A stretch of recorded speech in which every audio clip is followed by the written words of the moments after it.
সুপ্রিয় দর্শক, আমি সরাসরি যুক্ত হয়েছি বগুড়ার চিফ জুডিশিয়াল ম্যাজিস্ট্রেট সামনে থেকে, যেখানে আপনারা দেখছেন যে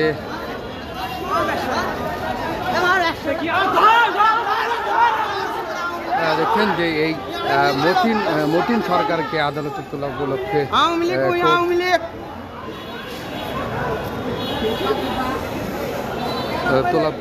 উপলক্ষে এখানে কিন্তু থমথমে বিরাজ করছে। আর কিছুক্ষণের মধ্যেই আমরা যেমনটি জানতে পেরেছি, আর কিছুক্ষণের মধ্যেই যে বগুড়ার যে 4 নম্বর ওয়ার্ডের সাবেক কাউন্সিলর মতিন সরকার, যিনি একাধিক মামলায় পলাতক রয়েছিলেন, সেই পলাতক দীর্ঘদিন পলাতক থাকার পর তাকে কিন্তু ঢাকা থেকে গোয়েন্দা শাখার প্রশাসন ডিবি পুলিশ তাকে কিন্তু আটক করেছে এবং সেই আটকের পর আজকে কিন্তু ডিবি কার্যালয়ে আমাদের ব্রিফিং হয়েছে এবং সেই ব্রিফিং শেষে কিন্তু দুপুর পর কিন্তু তাকে এই আদালত চত্বরে কিন্তু তোলা হবে। এই আদালত চত্বরেই কিন্তু আমি যেমনটি আপনাদের সামনে দেখাতে চাচ্ছি যে কিছুক্ষণ আগেও কিন্তু এখানে মতিন সরকারের যে সমর্থনের একজন কর্মী কিন্তু সে আদালতে প্রবেশ করার সাথে সাথেই কিন্তু তাদের উপর কিন্তু ছাত্র জনতা তাকে হামলা চালিয়েছে, যেমনটি আপনারা আমার ক্যামেরার চোখে দেখছেন।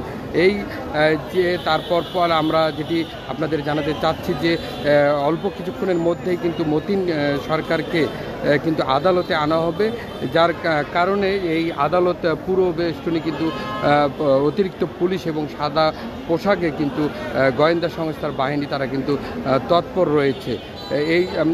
এই ছিল আমার কাছে বগুড়ার যে আদালত চত্বরের যে সর্বশেষ যে খবর।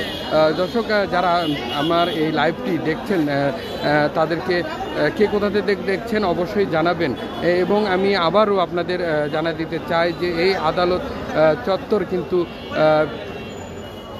থমথমে বিরাজ করছে এবং আমি আপনাদের আবারও জানা দিতে চাই যে এই আদালত চত্বরেই কিন্তু মতিন সরকারকে এই গেট দিয়ে কিন্তু তাকে আদালতে তোলা হবে, যার কারণে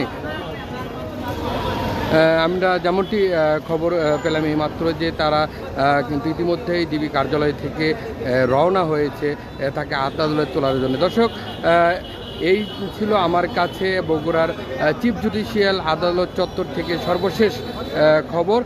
পরবর্তী আপডেট পেতে অবশ্যই আপনারা আমার এই ভয়েস অফ বগুড়ার পেজের সাথে থাকবেন।